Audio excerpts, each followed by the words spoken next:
Hi అందరికీ. ముందుగా మీ అందరికీ శ్రావణ మాస శుభాకాంక్షలు. మొదటి శుక్రవారం రోజు అమ్మవారికి పరమాన్నం అయితే వండుతున్నాను.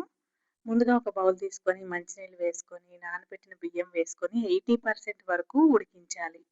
ఇలా 80% ఉడికిన తర్వాత కాచిన పాలు వేసుకొని మిగతా 20% ఉడికించాలి. అప్పుడైతే మనకి పరమాన్నం చాలా బాగా వస్తుంది.